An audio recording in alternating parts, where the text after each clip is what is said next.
রসুল সাল্লাল্লাহু আলাইহি সাল্লাম মুসাব ইবনে উমাইরকে মদিনায় প্রেরণ করেছিলেন। জানেন আপনারা? মুসাব ইবনে উমাইর ছিলেন অত্যন্ত প্রতিভাবান তরুণ, যাকে মদিনায় প্রেরণ করা হয়েছিল কোরআন শিক্ষা দেওয়ার জন্য। তিনি ছিলেন অত্যন্ত ধনী পরিবারের সন্তান, কিন্তু তার পরিবার তাকে ত্যায্য করেছিল। এরপর তার পরিধানের বস্ত্রও ছিল না। বদরের যুদ্ধে তিনি শহীদ হলেন। কাফনের কাপড় দিয়ে যখন তার পা আবৃত করা হলো, মাথা উন্মুক্ত হয়ে গেল। আবার যখন মাথা আবৃত করার চেষ্টা করা হলো, পা উন্মুক্ত হয়ে গেল। রসুল সাল্লাল্লাহু আলাইহি সাল্লাম তাকে মদিনায় প্রেরণ করলেন কি শিক্ষা দেওয়ার জন্য? কোরআন। সকালের নাস্তার জন্য তিনি কি খাবেন? সূরা বাকারা। দুপুরে কি খাবেন? রাতে কি খাবেন? রাসূল সাল্লাল্লাহু আলাইহি সাল্লাম তার জন্য বেতনের ব্যবস্থা করেছিলেন, যাতে তিনি তার কাজ করতে পারেন। কোরআন শিক্ষাদানের জন্য তাকে অর্থ প্রদান করা হয়েছিল। তারা আল্লাহর আয়াতকে বিক্রি করে, এই কথার অর্থ কি জানেন? এর মানে কি? এর মানে হলো আয়াতগুলোর নির্দিষ্ট অর্থ রয়েছে, কিন্তু মানুষ তা শুনতে চায় না। তো আপনি অর্থ পরিবর্তন করে দিলেন, আর মানুষ যা শুনতে চায় আপনি তাই বললেন, যার ফলে তারা আপনার প্রতি রাগান্বিত হবে না। আপনি মানুষকে এমন জবাব প্রদান করেন যা শুনে তারা ভালো বোধ করবে, আর তারা যা শুনতে ভালো বোধ করবে না সেগুলো আপনি এড়িয়ে গেলেন। এভাবেই তারা আপনাকে পছন্দ করতে থাকে, আর আপনি নিজের জনপ্রিয়তা ধরে রাখেন। এটাই সামান্য মূল্যে আয়াত বিক্রি করা। সামান্য মূল্য বলতে এখানে মানুষের সন্তুষ্টিকে বোঝানো হচ্ছে, বুঝতে পারছেন? এখানে আয়াতটি হলো, তার অনুসরণ করো যে তোমাদের কাছে কোনো বিনিময় চায় না।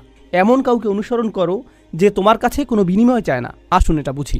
এটা সকল নবীদের একটা মূলনীতি। প্রত্যেক নবী এমন জাতির মাঝে এসেছেন যেখানে গুরুতর কোনো সমস্যা ছিল, আর যখন একটি জাতির গুরুতর কোনো সমস্যা থাকে, মূলত একটি জাতির ভারসাম্যপূর্ণ থাকা চাই।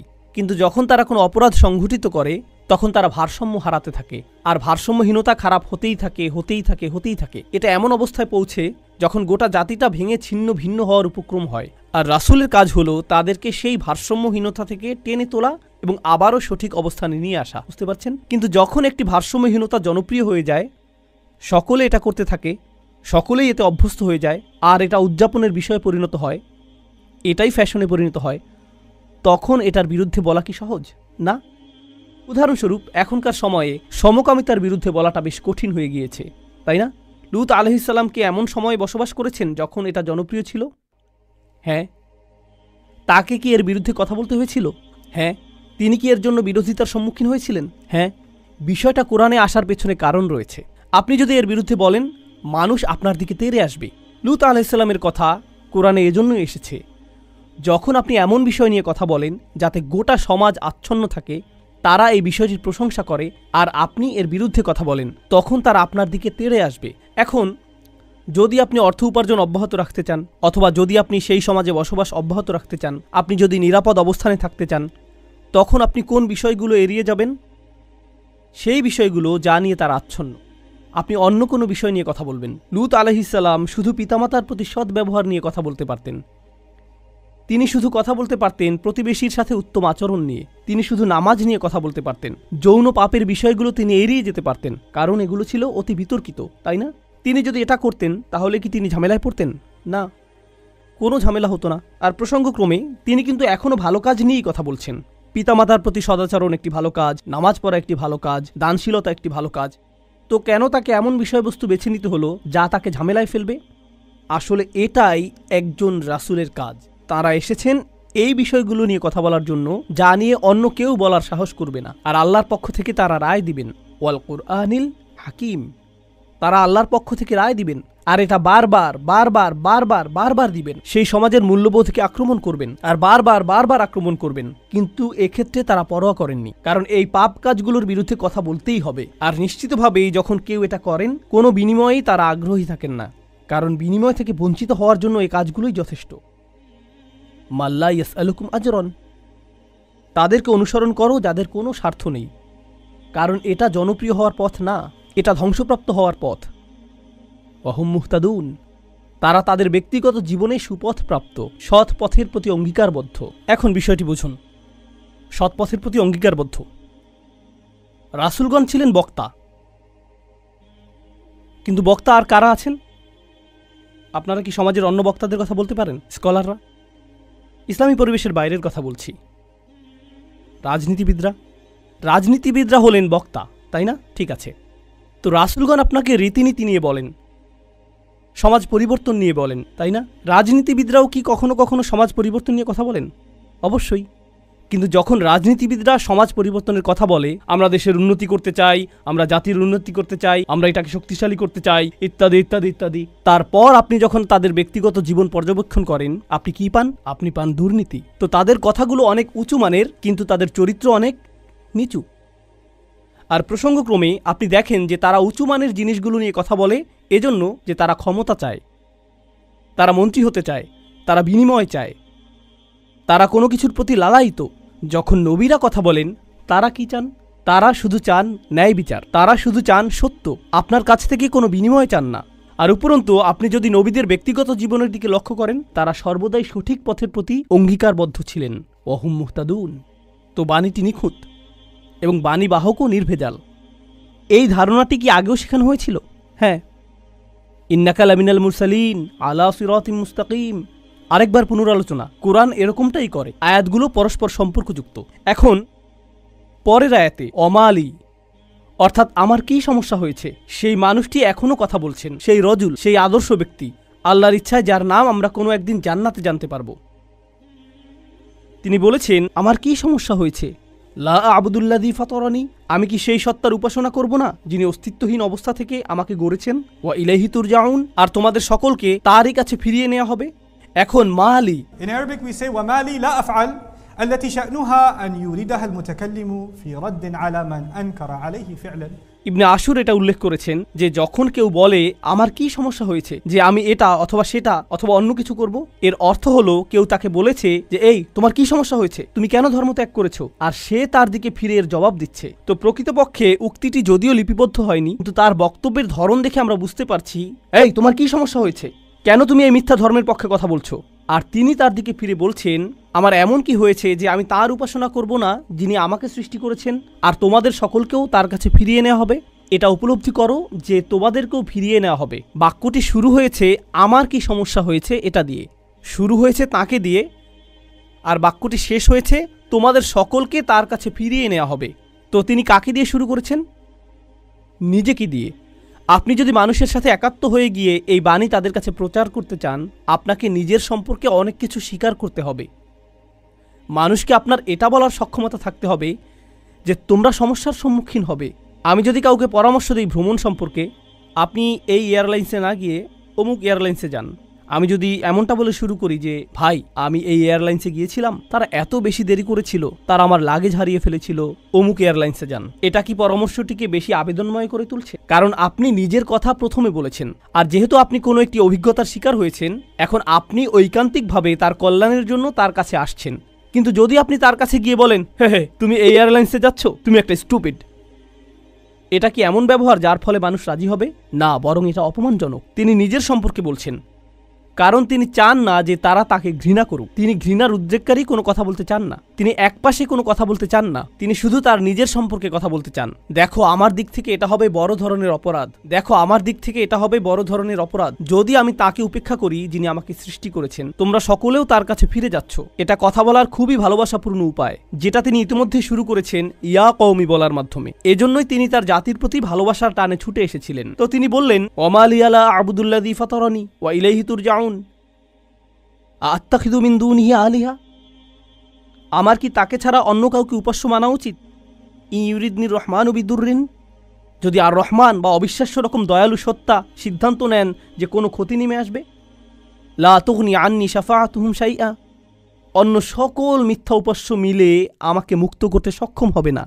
তাদের সকলের মিনতি, তাদের সকলের মধ্যস্থতা, তাদের এই অনুরোধ যে হে আল্লাহ তাকে ছেড়ে দিন, সে আমার উপাসনা করত, এগুলোর কোনোটাই কাজে আসবে না। লা ইউনকিযুন, তারা আমাকে রক্ষা করতে পারবে না। যদি আল্লাহ আমার প্রতি অসন্তুষ্ট হন, এই সব প্রতিমা আমাকে পরিত্রাণ দিতে পারবে না, এই সব পৌরাণিক উপাস্যগুলো আমাকে রক্ষা করতে পারবে না। কেন আমি অন্য কারো কাছে যাব? জানেন তিনি এখানে কি করছেন? তিনি তাদের ধর্মের সমালোচনা করেছেন, তাই না?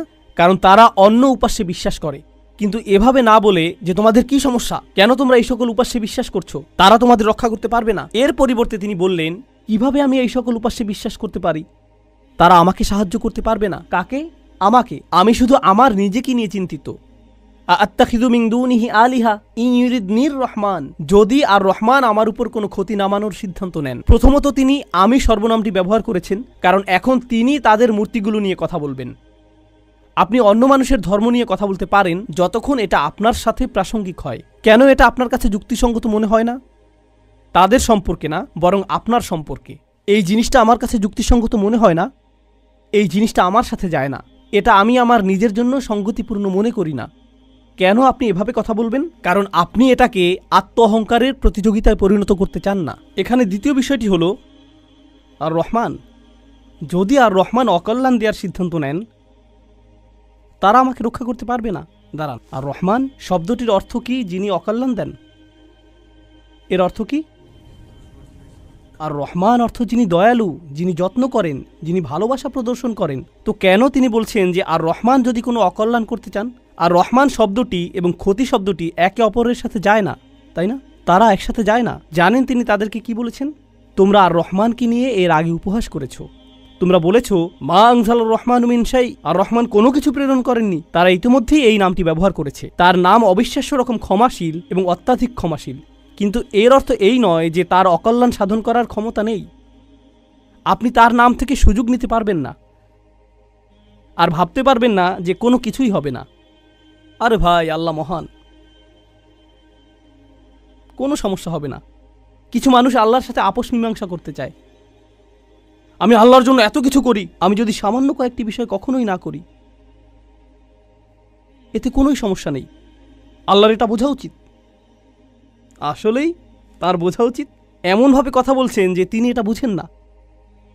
আপনি কি আল্লাহ সম্পর্কে এভাবে কথা বলার অবস্থানে রয়েছেন? হ্যাঁ, কারণ তিনি আর রহমান। ওকে, তাহলে দেখা যাবে এজন্যই আপনি কোরআনের সবচেয়ে কঠোর আয়াতগুলোর মধ্যে আর রহমান শব্দটি পাবেন, যাতে আপনি এই বিষয়টি বুঝে নিতে পারেন যে অবিশ্বাস্য রকম ক্ষমাশীল হওয়ার গুণটি তাকে ন্যায় বিচার থেকে বিরত রাখবে না এবং তার কর্তৃত্বকেও খর্ব করে না। আর প্রসঙ্গক্রমে এই আয়াতে তিনি আসলেই আর রহমান। কেন জানেন?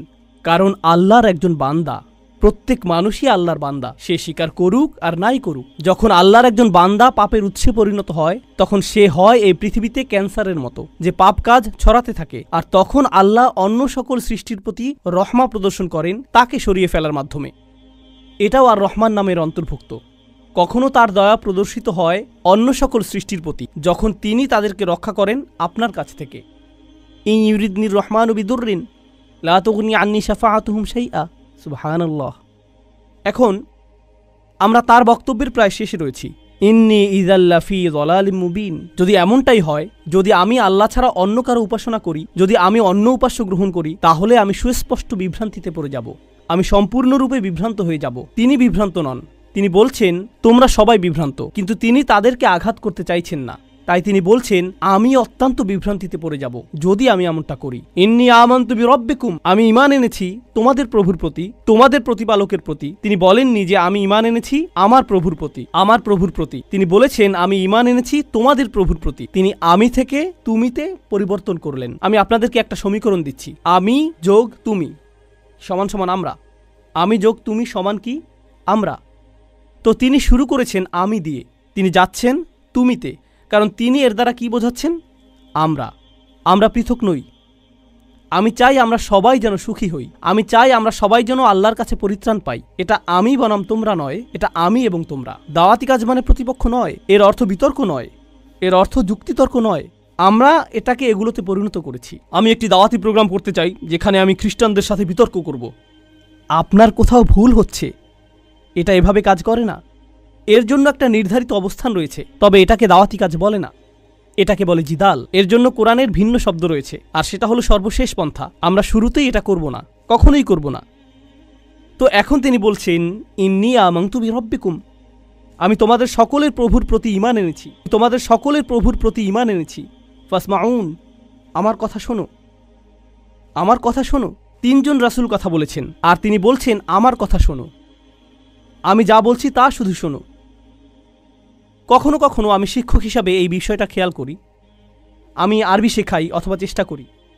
ধরুন ছাত্ররা সামনে বসে শিখছে, আর তখন একজন সহকারী আসলো, শিক্ষকের সহকারী একজন আসলো, আর ছাত্রদের কাঁধে হাত রেখে বলল মনোযোগ দিয়ে পড়ো। আমি কিন্তু মনোযোগ দিতে বলিনি। একজন সহকারী এসে বলল মনোযোগ দিয়ে পড়ো। এর কি কোনো প্রভাব রয়েছে? হ্যাঁ। এর কি ভিন্ন ধরনের প্রভাব রয়েছে? হ্যাঁ।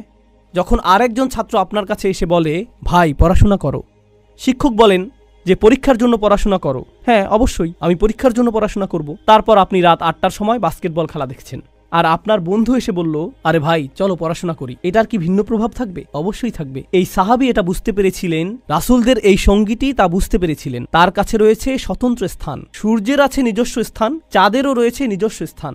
এটা প্রতিযোগিতা নয়।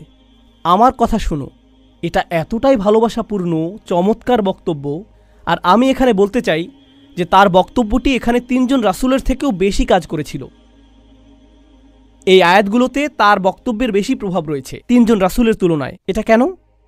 এটা আমাদেরকে শিখানোর জন্য যে আল্লাহ যাকে চান তাকেই বিজয় প্রদান করেন। আল্লাহ তাকেই কবুল করবেন যার প্রতি তিনি রাজি হবেন। পার্থিব ফলাফল এবং পার্থিব পরিণাম আল্লাহর কাছে অর্থবহ নয়, বরং প্রচেষ্টাই আল্লাহর কাছে অর্থবহ। পার্থিব ফলাফল হলো যখন আল্লাহ সিদ্ধান্ত নেবেন তখন তিনি দুয়ার খুলে দিবেন, এটাই হবে। পরের আয়াতটি বলছে কিলা দুখুলিল জান্নাহ। বক্তব্যের অংশটি প্রায় শেষ। কিলা দুখুলিল জান্নাহ, জান্নাতে প্রবেশ করো। দাঁড়ান, তিনি তো তার লোকদের সাথে কথা বলছিলেন, এখন বলা হচ্ছে জান্নাতে প্রবেশ করো। কি ঘটল? তাকে হত্যা করা হয়েছিল। তিনি এত ভালোবাসাপূর্ণ উদ্বেগপূর্ণ বক্তব্য দিলেন, শহরের প্রান্ত থেকে তার লোকদের কাছে ছুটে আসলেন, তাদেরকে বোঝানোর চেষ্টা করলেন। তারা রাসূলদেরকে স্পর্শ করতে পারল না, কারণ রাসূলগণ আল্লাহ প্রদত্ত নিরাপত্তায় ছিলেন। কিন্তু সেই একমাত্র ঈমানদার হত্যার শিকার হলেন। এই ঘটনাটিতে ঈমানদারদের জন্য শিক্ষা রয়েছে, তাই না? এখন সামান্য কয়েকজন ঈমানদার যারা রাসূল সাল্লাল্লাহু আলাইহি সাল্লামের উপর ঈমান এনেছিলেন, তাদেরকে মানসিকভাবে প্রস্তুত করা হলো এর জন্য তোমরাও হত্যার শিকার হতে পারো। ইয়াসির, সুমাইয়া, বিলালও মৃতপ্রায় হয়ে গিয়েছিলেন রাদিয়াল্লাহু আনহুম। আপনি হত্যার শিকার হতে পারেন শুধু এটা বলার কারণে, শুধু আল্লাহ সম্পর্কে কথা বলার কারণে।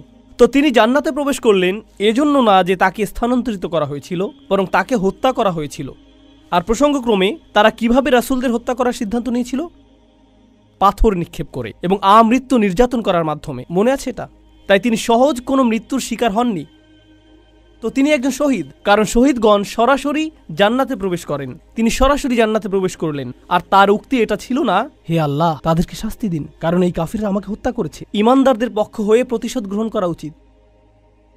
ক্বালা ইয়া লাইতা কওমি, ক্বালা ইয়া লাইতা, প্রথম শব্দগুলো, ওহ যদি শুধুমাত্র, কওমি ইয়ালামুন, আমার লোকেরা যদি শুধু জানতে পারত, যদি আমার লোকদের জানার কোনো উপায় থাকতো। তিনি এখনও তাদেরকে ভালোবাসেন। কল্পনা করতে পারেন জান্নাতে হাঁটছেন, সেখানে কি দেখতে পাবেন? যাওয়াতা আফনান ফাবিআইয়ি আলাই রাব্বিকুমা তুকাযযিবান। আপনি জান্নাতে গাছ দেখবেন আর তা আপনাকে সম্মোহিত করবে। আপনি ঝর্ণাধারা দেখবেন আর সম্মোহিত হয়ে যাবেন। আপনি ফল দেখতে পাবেন আর প্রথম কামড়ের পর আপনি নিজেকে হারিয়ে ফেলবেন। আপনি আপনার সুন্দর স্ত্রীদের দেখবেন আর আনন্দে দিশেহারা হয়ে যাবেন। তিনি এই সব কিছু দেখছেন আর তিনি বলছেন না ও, তিনি শুধু বলছেন ও আমার লোকেরা, যদি শুধু তারা জানতে পারত। সুবহানাল্লাহ। তিনি জান্নাতে পৌঁছে গেলেন, তবুও তার লোকদেরকে ভুললেন না। জানেন বিচার দিবসে মানুষ সবকিছু ভুলে যাবে। মা তার সন্তানকে ভুলে যাবে। ইয়াউমা তারাউনাহা তাযহালু কুল্লু মুরদাআতিন আম্মা আরদাআত। সেই দিন প্রত্যেক স্তনদানকারী মা তার সন্তানকে ভুলে যাবে। ইয়াউমা ইয়াফিরুল মারউ মিন আখিহি ওয়া উম্মিহি ওয়া আবিহি ওয়া সাহিবাতিহি ওয়া বানিহি। সেদিন প্রত্যেক মানুষ তার ভাইয়ের কাছ থেকে পালিয়ে বেড়াবে। সূরা মারিজে এসেছে। ওয়া ফাসিলাতিল্লাতি তুই, তার মা, তার স্ত্রী, তার সন্তান, তার অভিভাবক, তার গোটা গোত্র, সে তাদের সবার কাছ থেকে পালিয়ে বেড়াবে। সে কারো সাথে কোনো কিছু করতে চাইবে না। ওয়াতাকাত্তাআত বিহিমুল আসবাব। কুরআন বলছে সকল সম্পর্ক ছিন্ন হয়ে যাবে। কিন্তু ঈমানদারদের জন্য এমনটা হবে না। ঈমানদারদের জন্য এমনটা হবে না। সে জান্নাতে প্রবেশ করবে এবং তার ভালোবাসা অব্যাহত থাকবে। কার জন্য? তার লোকদের জন্য, যারা হলো কাফির এবং নবীদের শত্রু, কারণ তারা এখনো জীবিত এবং এখনো তাদের আশা রয়েছে। আপনি এমন মানুষের উপর আশা ছাড়বেন না যারা এখনো জীবিত। আর আল্লাহ এমনভাবে আমাদের কাছে বর্ণনা করেছেন যেন তিনি তখনও ঘটনা দেখছিলেন। আল্লাহ তাকে দুনিয়ার ক্যামেরা ভিউ প্রদান করেছিলেন যাতে তিনি দেখতে পারেন যে কি ঘটছে। আর তিনি জান্নাত থেকে দেখে বলছেন যদি তারা জানতে পারে। তিনি বলেননি যে যদি তারা জানতে পারত, আলিমু, বরং তিনি বলছেন ইয়া লাইতা কওমি আলামুন, যদি শুধু তারা জানতে পারে। তিনি এখনই দেখছেন কি ঘটছে। আল্লাহ তাকে দেখাচ্ছেন। সুবহানাল্লাহ। আর তারপর আপনি বুঝতে পারেন যে একনিষ্ঠতা আসলে কি। আমরা মুসলিমরা একনিষ্ঠতার কৃত্রিম ধারণা তৈরি করেছি। আমি এটা মানতে পারি না, আমি এটা মানতে পারি না। একনিষ্ঠতা শব্দটিকে নিয়ে আমরা যা করছি, তুমি যা করো তার সবকিছুতে ইখলাস থাকতে হবে। সব সময় তোমার নিয়তকে যাচাই করে চলবে। এখনই যাচাই করুন, কারণ যদি একনিষ্ঠতা না থাকে তাহলে তোমার কোনো কাজেরই মূল্য থাকবে না।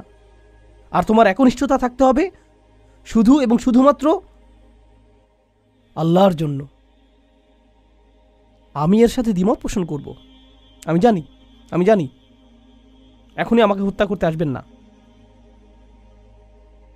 রাসূল সাল্লাল্লাহু আলাইহি সাল্লাম একজন মানুষের কথা বলছেন যে অনেক পাপ করেছে, অনেক পাপ। সে নামাজ পড়ে না, কিছুই করে না। একদিন সে হাঁটতে হাঁটতে একটি তৃষ্ণার্ত কুকুর দেখতে পেল। তৃষ্ণায় কুকুরটির জিহ্বা বের হয়ে আছে, আর লোকটি সিদ্ধান্ত নিল যে নিজে পান করার আগে সেই কুকুরটিকে পান করাবে। শীঘ্রই লোকটি মারা গেল, আর আল্লাহ তাকে জান্নাত দান করলেন। হ্যাঁ, আসুন ঘটনাটা খেয়াল করি। এই লোকটি, সে কি বিশ্বাসী? আমরা জানি না। সে কি নামাজ পড়ে? না। যখন সে কুকুরটিকে পান করাচ্ছিল, সে কি বলেছিল যে দাঁড়াও, আগে নিয়তের ইখলাস এনে নেই, আমি শুধু এটা করছি আপনার জন্য, ইয়া আল্লাহ, কুকুরের এই বের হয়ে থাকা জিহ্বা আমার কাছে মূল্যহীন, আমি শুধু আপনার সন্তুষ্টি কামনা করি, আর তারপর আমি কুকুরটিকে পানি খাওয়াই? তিনি এমনটা করেছিলেন? তিনি শুধুই কুকুরটির জন্য খারাপ বোধ করেছিলেন এবং কুকুরটিকে পানি পান করিয়েছিলেন, তাই না? তো কুকুরটির জন্য তার উদ্বেগের ব্যাপারে তিনি একনিষ্ঠ ছিলেন, তার ইখলাস ছিল, তাই না? এখানে এই ইমানদারটি তার লোকদেরকে ভালোবাসেন, কিন্তু তিনি কি বলেছেন যে এটা যদি আল্লাহর জন্য না হতো তাহলে আমি আমার লোকদের ঘৃণা করতাম। তিনি এজন্য তাদেরকে ভালোবাসেন কারণ তারা তারই লোক, আর এটাই তার লোকদের জন্য একনিষ্ঠতা। ইবাদতের ক্ষেত্রে আল্লাহর প্রতি আপনার একনিষ্ঠতা থাকতে হবে, আপনার পিতামাতার প্রতি আপনার একনিষ্ঠতা থাকতে হবে, শুধু আল্লাহর জন্য না, বরং এজন্য যে তারা আপনার পিতামাতা। আপনার একনিষ্ঠতা থাকতে হবে অন্য মুসলিমদের জন্য, কারণ তারা আপনার মুসলিম ভাই। আপনার একনিষ্ঠতা থাকতে হবে আপনার প্রতিবেশীর জন্য, আপনার একনিষ্ঠতা থাকতে হবে আপনার কাজের প্রতি, আপনার লেখাপড়ার প্রতি, আপনার একনিষ্ঠতা থাকতে হবে আপনার ব্যবসায়ের অংশীদারের প্রতি। এই সব কিছুই একনিষ্ঠতা। আপনি কৃত্রিমভাবে এটা বানাতে পারবেন না। না, আমি তোমার বন্ধু হতে পারবো না, কারণ এটা আল্লাহর সন্তুষ্টির জন্য না। আমরা শুধু একসাথে বাস্কেটবল খেলবো, আর এটা আখিরাতে আমার কোনো কাজে আসবে না। আমি জানি না কে এই অদ্ভুত কথা আপনাকে শিখিয়েছে। যখন আপনি আপনার নিয়ত যাচাই করছেন বাস্কেটবল খেলায় বল ছোড়ার আগে, কারণ এতে কোনো ইখলাস নেই, এটা এইভাবে কাজ করে না। আমাদের নিয়তের পরিচ্ছন্নতা থাকতে হবে, এটা নিশ্চিত। আমাদের নিয়তকে পুনরায় যাচাই করতে হবে, এটা নিশ্চিত। একনিষ্ঠতার গণ্ডি আল্লাহর প্রতি একনিষ্ঠতার চেয়েও অনেক বেশি। এই একনিষ্ঠতা তার সকল সৃষ্টির প্রতিও প্রযোজ্য। মানুষের প্রতি আপনার নিয়ত পরিচ্ছন্ন থাকতে হবে, কৃত্রিমভাবে নয়। তো এই ছিল তার নিজের লোকদের প্রতি ভালোবাসা, এমনকি জান্নাতে যাওয়ার পরও। এখানে আল্লাহ আসলে বর্ণনা করছেন যে মানুষের প্রতি ভালোবাসা হলো জান্নাতি মানুষের গুণ। আমি আবারও বলছি, নিজের লোকদের প্রতি ভালোবাসা হলো জান্নাতি মানুষের গুণ। তো যখন আপনি এমন মুসলিম দেখেন যারা সবসময় মানুষের প্রতি রাগান্বিত, তারা সবসময় অন্য মুসলিমদের প্রতি রাগান্বিত, তারা নিজেদের পরিবারের প্রতি রাগান্বিত, তারা সবচেয়ে বেশি রাগান্বিত অমুসলিমদের প্রতি, তারা রাগান্বিত, এটা জান্নাতি মানুষের গুণ না। ইয়া লাইতা কওমি ইয়ালামুন। এখন তিনি এই বক্তব্যটি দিলেন তার লোকদের প্রতি। আমরা এমনকি তার নামও জানি না, আর তার কথাগুলো কিয়ামত পর্যন্ত পাঠ করা হবে। এখন আপনার এবং আমার কথোপকথনগুলোর কথা ভাবুন। আমরা কথা বলি আইফোন নিয়ে, আমরা কথা বলি গাড়ি নিয়ে, আমরা কথা বলি খেলাধুলা নিয়ে। এই কথাগুলো কোথায় যাবে? এই কথাগুলো কি চিরদিন থেকে যাবে? না। এগুলো কি পৃথিবীতে কোনো কল্যাণ নিয়ে আসবে? না। জানেন এই সম্পর্কে ভাবতে গিয়ে আমি কি উপলব্ধি করছি? আল্লাহর কাছে কথা হলো অমূল্য রত্ন। লোকটি কোনো নবী নন, তবুও তার কথা কোরআনে সংরক্ষিত হয়ে আছে। আল্লাহ কি অন্য জিনিসে সংরক্ষিত রাখেন? অকুল্লা শাইইন আহসাইনাহু ফি ইমামিম মুবিন। আল্লাহ বলছেন যে আমি সবকিছুই সংরক্ষণ করে রাখি। তিনি সবকিছুই সংরক্ষণ করে রাখেন। তো কোন জিনিসটি আপনি সংরক্ষণ করে রাখতে চান? ভালো কিছু? কোনো একনিষ্ঠ পরামর্শ? আপনাকে কি ব্যাপক জ্ঞানের অধিকারী হতে হবে ভালো কিছু বলার আগে? এই মানুষটির কি ভালো কথা বলার আগে অনেক ডিগ্রির প্রয়োজন হয়েছিল? বিষয়টি জটিল নয়, শুধু ভালো মানুষ হন। লক্ষ্য করুন কেমন চমৎকারভাবে কোরআন সন্নিবেশিত। যখন তিনি জান্নাতে গেলেন আর তিনি বললেন যদি আমার লোকেরা জানতে পারে, পরের আয়াতে তিনি বলছেন বিমা গফর আলী রব্বি ওয়া জাআলানি মিনাল মুকরামিন, সেই ক্ষমা যা আমার প্রভু আমাকে প্রদান করেছেন আর আমাকে তাদের অন্তর্ভুক্ত করেছেন যাদেরকে সম্মানিত করা হয়েছে। তিনি জান্নাতের দুটি জিনিসের কথা বলছেন, ক্ষমা এবং সম্মান। সূরার শুরুতে এসেছে ফাবাশশিরহু বিমাগফিরাতিন ওয়া আজরিন কারীম। সূরার শুরুতে আল্লাহ বলছেন কোন এক স্থানের সেই একাকী ঈমানদারদেরকে অভিনন্দন প্রদান করো যে সে পাবে ক্ষমা এবং সম্মানসূচক প্রতিদান। মনে আছে সেটা? ক্ষমা এবং সম্মানসূচক প্রতিদান। এখন সূরার মাঝখানে এই মানুষটি জান্নাতে পৌঁছে গেলেন এবং বললেন ইয়া আল্লাহ, আপনি আমাকে ক্ষমা প্রদান করেছেন এবং সম্মানিতদের অন্তর্ভুক্ত করেছেন। পুনরালোচনা, নিখুঁত পুনরালোচনা, এটাকে বলা হয় কুরআনের ইহকাম ওয়াল কুরআনিল হাকিম। এই আয়াতগুলো নিয়ে শেষে একটি বিষয় আমি আসলেই ভালোবাসি, তা হলো যখন তিনি তার লোকদের সাথে কথা বলছিলেন তিনি বললেন, ইন্নী আমানতু বিরব্বিকুম, আমি ঈমান এনেছি তোমাদের প্রভুর প্রতি, আমি ঈমান এনেছি তোমাদের প্রভুর প্রতি। কিন্তু যখন তিনি জান্নাতে প্রবেশ করলেন তিনি বললেন, বিমা গফারলি রব্বি, আমার প্রভু। একই মানুষের কথা। এখন তিনি বলছেন আমার প্রভু। যখন তিনি জান্নাত দেখলেন, যখন তিনি জান্নাতে প্রবেশ করলেন, যখন তিনি ক্ষমা লাভ করলেন, যখন তিনি আল্লাহ প্রদত্ত সম্মানের অধিকারী হলেন। প্রসঙ্গক্রমে কারো দ্বারা সম্মানিত হওয়ার অর্থ কি? কিভাবে আপনি কারো দ্বারা সম্মানিত হতে পারেন বলতে পারেন আমাকে? স্বীকৃতি পাওয়া। হ্যাঁ, কারো স্বীকৃতি পাওয়া। কেউ আপনাকে অভিবাদন জানালো, কেউ আপনার সাথে কর্মর্দন করতে আসলেন, এটা দ্বারা তিনি আপনাকে সম্মানিত করলেন, তাই না? আমি এখনই বলে দিচ্ছি, সামনের আয়াতগুলোতে এটা আসবে। সেখানে আল্লাহ বলছেন সালামুন কওলাম মির রব্বির রহিম, এই সূরাতেই। আরো পরে আল্লাহ বলছেন তিনি তোমাদেরকে বলবেন সালাম। তো শুরুতে তিনি বলছেন আমি তোমাদেরকে প্রদান করব সম্মানিত প্রতিদান, সম্মানিত প্রতিদান, সম্মানিত প্রতিদান। সেই সম্মানিত প্রতিদানটি কি? কতটা সম্মানিত এটা হতে পারে? আমি কি একটা মেডেল পাবো? কোনো সার্টিফিকেট দেওয়া হবে পরীক্ষায় পাশ করার পর যেমনটা দেয়া হয়? কি সার্টিফিকেট আপনি পাবেন? আপনি পাবেন সালাম, আল্লাহর পক্ষ থেকে। এটাই আপনি পাবেন। তো যখন তিনি তা পেলেন তিনি ভুলে গেলেন যে এই প্রভু অন্য কারো প্রভু, তিনি শুধু তারই প্রভু। আমার প্রভু আমাকে ক্ষমা প্রদান করেছেন, আমার প্রভু আমাকে সম্মানিতদের অন্তর্ভুক্ত করেছেন, তিনি আমার প্রভু এবং শুধুই আমার প্রভু। সুবহানাল্লাহ। একজন ঈমানদারের কি চমৎকার চিত্র এটা। এখন এটা ঘটেছে জান্নাতে, কিন্তু মূল ঘটনাটা চলমান থাকার কথা কোথায়? এই পৃথিবীতে। কি ঘটেছিল এখানে? এখন আল্লাহ যা করবেন তা অত্যন্ত কঠোর। মনোযোগ দিয়ে শুনুন, কারণ এটা মুসলিমদের আরেকটা ভুল ধারণা। এ কারণে এই সূরাটি আমি বেছে নিয়েছি। যখনই আমি কোনো সূরা বেছে নেই আমি উপলব্ধি করি যে আল্লাহ আমাদের সমসাময়িক এত এত সমস্যার জবাব দিয়েছেন, এটা অবিশ্বাস্য। যদি মুসলিমরা কোথাও আক্রমণ করে অথবা কোনো কিছু বিস্ফোরণে উড়িয়ে দেয় আর অন্য মুসলিমরাও এতে মারা যায়, তাহলে তারা তো জান্নাতেই প্রবেশ করবে, এতে কোনো সমস্যা নেই। আমি এই যুক্তি শুনেছি। এই পরিস্থিতির শিকার হয়ে যদি মুসলিমরা অথবা নিরীহ মানুষ মারা পড়ে, আল্লাহ তো জানেনই, তিনি তাদেরকে জান্নাতে পাঠিয়ে দিবেন। তাই এখানে কোনো ক্ষতি হয়নি, কারণ জান্নাত দুনিয়ার চেয়ে উত্তম। আমি জানি না যে আপনি এই ধরনের বিকারগ্রস্ত কথা শুনেছেন কিনা, কিন্তু আমি এটা অনেকবার শুনেছি। এখন আমি আপনাদেরকে এই বিষয়ে কিছু কথা বলবো। আল্লাহ কি এই মানুষটিকে জান্নাত প্রদান করেছেন? হ্যাঁ, কিন্তু আল্লাহ তাকে জান্নাত প্রদান করার অর্থ এটা না যে আল্লাহ সেই লোকদের প্রতি রাগান্বিত নন যারা তাকে হত্যা করেছিল। ঘটনাটির ধারাবাহিকতা পৃথিবীতে চলতে লাগলো। যখন তিনি জান্নাতে মনোরম সময় উপভোগ করছিলেন, আল্লাহ তার হত্যার প্রতিশোধ গ্রহণ করেছেন। ওমা আনজালনা আলা কওমিহি মিন বাদিহি মিন জুনদিম মিনাস সামাই ওমা কুন্না মুনজিলিন, আমরা আকাশ থেকে কোনো সেনাবাহিনী প্রেরণ করব না এই লোকদের জন্য। এই নগণ্য কুরাইশরা তারা মনে করেছে যে অনেক বড় কিছু হয়ে গিয়েছে। এই পৃথিবীতে তারা তুচ্ছ, গুরুত্বহীন। অর্থনীতিতে, রাজনীতিতে, জ্ঞানে, বিজ্ঞানে এই লোকদের ধ্বংস করার জন্য বিশেষ কোনো প্রস্তুতির প্রয়োজন নেই। আকাশ থেকে আমার কোনো সেনাবাহিনী প্রেরণের প্রয়োজন নেই। সেনাবাহিনীর কথা উল্লেখ করার কারণ হলো, যখন আপনি কুরাইশদেরকে সতর্কবাণী প্রদান করেন যে আমি তোমাদেরকে সতর্ক করছি, তারা বলবে কোন সেনাবাহিনী? আর যখন রসুলগণ তাদেরকে সতর্ক করলেন, তারা বলছে তোমাদের সাথে কোনো সেনাবাহিনী রয়েছে। এই হুমকি কোথা থেকে আসছে? শুধু তোমরা আর নগণ্য কিছু ঈমানদার? আর আল্লাহ বলছেন তাদেরকে ফেরেশতার সেনাবাহিনী প্রদর্শন করার আমার প্রয়োজন নেই। তারা বলবে ওকে, যদি ফেরেশতা দিয়ে তৈরি সেনাবাহিনী থাকে তোমার কাছে, যারা তোমার কাছে ওহী নিয়ে আসে, যদি সেই ফেরেশতা গোটা আকাশ জুড়ে থাকে, ওয়ালাকাদ রাআহু বিল উফুকিল মুবিন, তিনি জিবরিল আলাইহিস সালামকে গোটা আকাশ জুড়ে থাকার অবস্থায় দেখেছেন, তাহলে কেন তুমি জিবরিলকে কিছু ক্ষমতা প্রদর্শন করতে বলছো না যাতে আমাদেরকে ধ্বংস করে দিতে পারে? হ্যাঁ, আর আল্লাহ বলছেন আমি তোমাদেরকে এর জবাব দিয়ে সম্মানিত করব না। তোমাদের মতো নগণ্য জীবকে ধ্বংস করার জন্য আমার ফেরেশতার প্রয়োজন নেই, তোমরা তারও যোগ্য না। আল্লাহ কি আগের জাতিগুলোকে ধ্বংস করার জন্য ফেরেশতা পাঠিয়েছিলেন? হ্যাঁ, তিনি পাঠিয়েছিলেন। আল্লাহ বলছেন কুরাইশরা এমনকি এরও যোগ্য না। এ কাজে ফেরেশতাদের সময় নষ্ট করার মতো যোগ্যও কুরাইশরা না যে আল্লাহ কাউকে ডেকে বলবেন হেই যাও এদেরকে ধ্বংস করো। না না না, সময় নষ্ট করো না। ইন কানাত ইল্লা সাইহাতান ওয়াহিদাতান, এটা একটা বিকট বিস্ফোরক শব্দ ছাড়া আর কিছুই ছিল না। প্রচণ্ড একটা শব্দ। আপনারা জানেন বিস্ফোরণ আসলেই প্রকাণ্ড শব্দ তৈরি করে। এটা ছিল শুধু সেই রকম একটা বিস্ফোরক, বিস্ফোরক শব্দ। ফাইদা হুম খামিদুন, আর তাদেরকে নিভিয়ে দেয়া হলো, তারা সম্পূর্ণরূপে নিভে গেল। সয়হা হলো তীব্র কোনো শব্দ। আর এই আয়াতটিতে চমৎকার সাহিত্যিক বৈপরীত্য ফুটে উঠেছে। কারণ যখন আপনি কোরআনের সুমধুর বাণী শুনতে অস্বীকৃতি জানান, আর যখন এই জাতিগুলো তাদের রাসূলদের চমৎকার কণ্ঠ শুনতে অস্বীকৃতি জানিয়েছিল, তখন একমাত্র যেই শব্দ তারা শোনার যোগ্য তা হলো বিস্ফোরণের শব্দ। আর তারপর আল্লাহ বলছেন ফাইদা হুম খামিদুন, এটা অসাধারণ একটা শব্দ। হুমুদ এবং হুমুদ দুইটি শব্দ রয়েছে আরবিতে। শীতকালে যখন রাতে আগুন জ্বালান আর এভাবে নিভান, এটাকে বলা হয় হুমুদ। আর আপনি যদি তা নিভান আর লালচে হলুদ বা কমলা রঙের সামান্য পরিমাণ কয়লা জ্বলন্ত থেকে যায়, তাকে বলা হয় হুমুদ।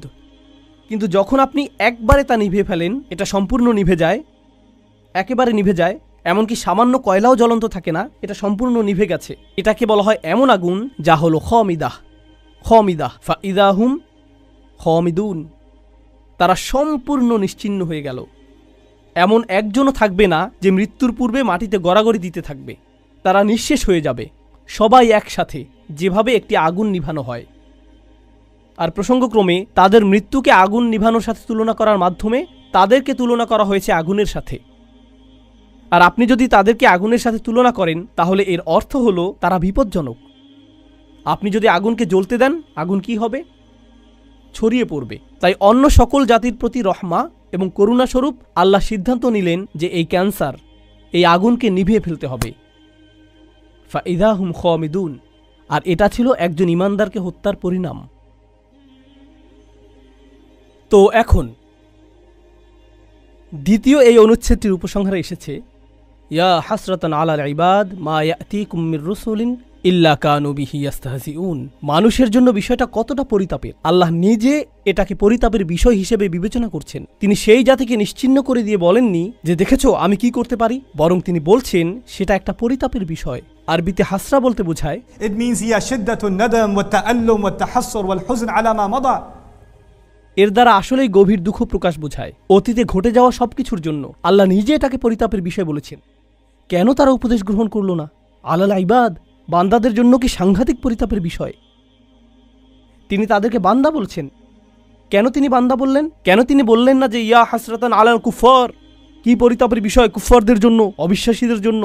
তিনি তাদেরকে বান্দা বললেন। জানেন কেন? কারণ মানব সত্তার গভীরে প্রত্যেক মানুষের সম্ভাবনা রয়েছে আল্লাহর বান্দা হওয়ার। এটা কতটা পরিতাপের বিষয়, এটা তোমার ভিতরেই ছিল। এটা অতিরিক্ত কোনো বিষয় নয় যা তোমাকে বাইরে থেকে আনতে হবে। আমি ইতিমধ্যেই তা তোমার ফিতরাতের মধ্যে দিয়ে দিয়েছি। কেন তুমি এটাকে চালু করলে না? তুমি নিজেই অন বাটন চাপতে পারতে। মা ইয়াতিহিম মির রাসূলিন, এমন কোন রাসূল তাদের কাছে আসেনি। ইল্লা কানু বিহি ইস্তাহজিউন, তারা শুধুই যা করেছে তা হলো তাদেরকে উপহাস। যখনই একজন রাসূল এসেছেন তারা তাকে নিয়ে উপহাস করেছে।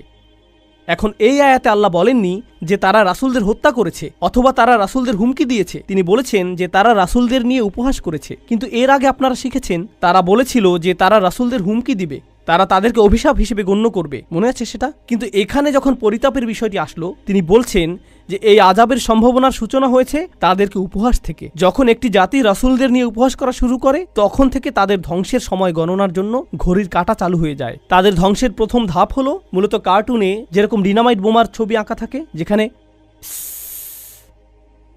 বুঝতে পার, যখন তারা রাসূলদের নিয়ে উপহাস করে এটা শুরু হয়ে যায়। এটাই এখানে বলা হয়েছে, রাসূলদের নিয়ে উপহাস করবেন না, কারণ এর অর্থ আপনি নিশ্চিহ্ন হওয়ার জন্য রাস্তা ধরেছেন। এখন যখন আল্লাহ বলছেন কত রাসূল এসেছে কিন্তু তারা ঈমান আনেনি, তারা শুধু উপহাস করেছে। আপনি সূরাটির শুরুতে শিখেছেন ওয়াসাওয়াউন আলাইহিম আনযারতাহুম আম লাম তুনদিরহুম লা ইউমিনুন। ধারণাটি পুনরায় জোরদার হচ্ছে। কি পরিতাপের বিষয়, এত এত রাসূল এসেছেন কিন্তু মানুষ উপদেশ শুনে না।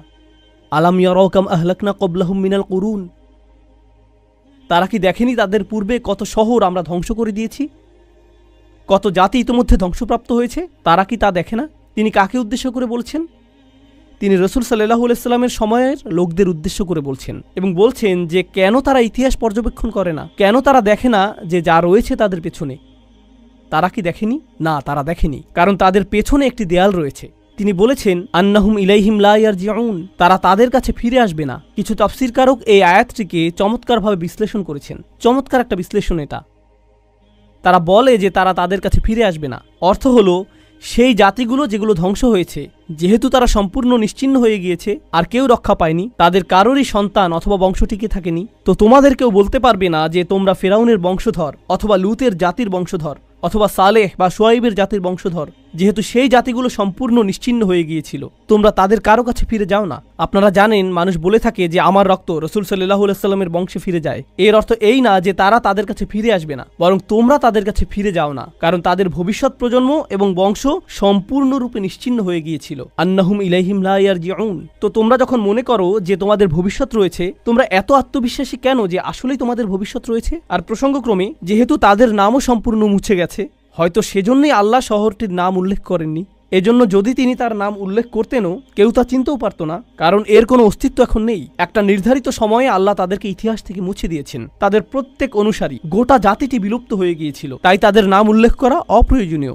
এখন আল্লাহ বলছেন তারা বিলুপ্ত হয়ে গিয়েছে, যার অর্থ ইতিহাসে তারা বিস্মৃত হয়ে গিয়েছে। তারপর তিনি কুরাইশদের সম্পর্কে বলেছেন যে তোমরা নগণ্য একটা জাত, কিন্তু পরের আয়াতে তিনি এই সব কিছুকে একসাথে সংযুক্ত করেছেন। সম্পূর্ণ এই অনুচ্ছেদটি শেষে তিনি বলছেন, ওয়া ইন কুল্লুল লাম্মা জামিউল লাদাইনা মুহদারুন। তারা তাদের কাছে ফিরে আসবে না, আর যখন তোমরা মারা যাবে নিজেদের সন্তানদের কাছেও তোমরা ফিরে আসবে না। তোমাদের প্রত্যেকেই, আমি বলে রাখছি যে তোমাদের সকলকে এবং অন্য সকল প্রজন্মের, অন্য সকল জাতির কাফেররা যারা তোমাদের মতো, তাদের সকলকে একত্রিত করা হবে। তবে তাদেরকে একত্রিত করা হবে আমারই সামনে হিসাব প্রদান করার জন্য। ওয়া ইন কুল্লুল লাম্মা জামিউল লাদাইনা মুহদারুন।